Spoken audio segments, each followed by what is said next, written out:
The Pyramids of Giza are now only 12 kilometers away from Cairo, at the edge of the desert, due to the enormous growth of the city. The pyramids, because of their age and size, were constantly in the center of human attention. What makes them interesting is that we are still not sure of their original purpose. Were they really built as burial chambers? Were they built by slaves or by paid free workmen? What was the technique used to move the enormous blocks of stones? There are as many questions as answers. From the time of the reinvention of the Old Kingdom, travelers, adventurers, scientists, and archaeologists have written so many books about them that they could make up another pyramid. Let us examine the undeniable facts. There are 3 large pyramids on the plateau.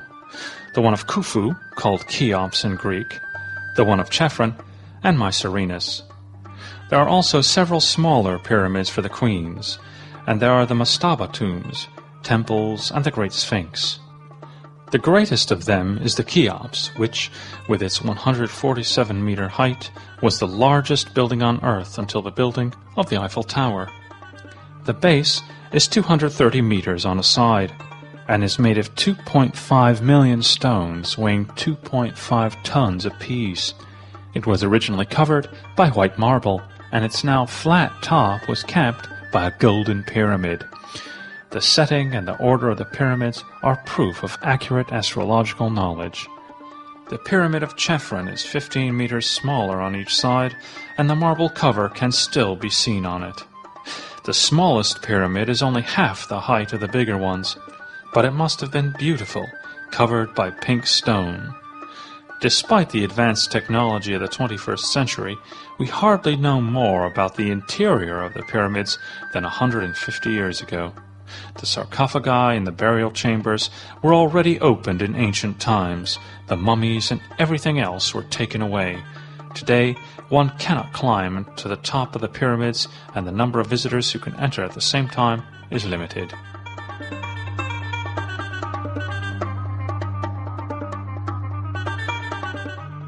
In 1954, several ships were found deep in the sand near the southern edge of the Great Pyramid. Maybe each pharaoh had his own barge, which was placed in front of the pyramid after his death. Archaeologists worked for 14 years on the one in best condition before they were able to restore all 1,200 parts and put it together.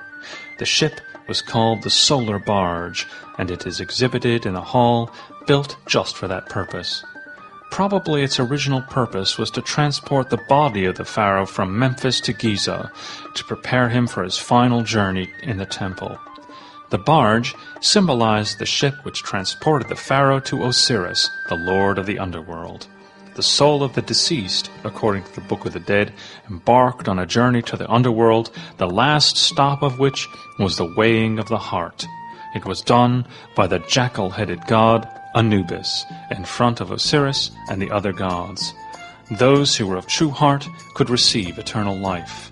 The solar barge has another meaning according to Egyptian mythology. Apophis, the snake symbolizing evil, lives in the sky and attacks the barge on which the gods travel every day. The gods defeat the snake every day, but every day the battle begins anew.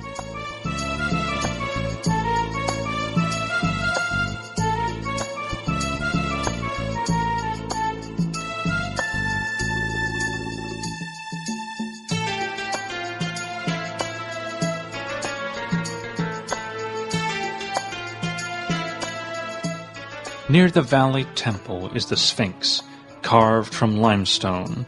Human imagination has always been interested in the statue with the mysterious smile, which has become the symbol of silence and secrecy. The body of the lion is the symbol of the king's power. The scarf on its head and the false beard are those of the pharaohs. The face most probably represents the face of Chephren. The broken beard was found by Captain Caviglia, who took it to the British Museum. Sand covered the statue once again, but when Mariette found it, he also found the Valley Temple.